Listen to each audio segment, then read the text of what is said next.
Hey everybody, welcome to my kitchen. Today I'm going to show you how to make your sourdough bread look fantastic. And it's not with scoring, it's with a stencil. Let me show you what you need so we can get started. A bread stencil,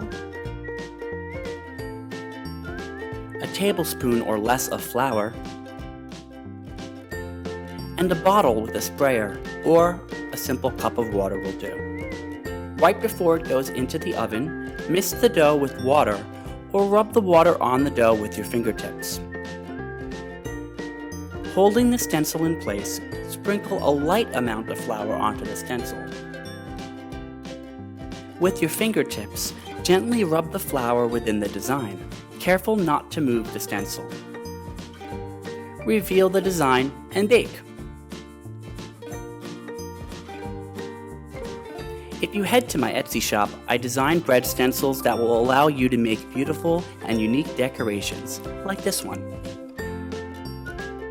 Thanks again for watching.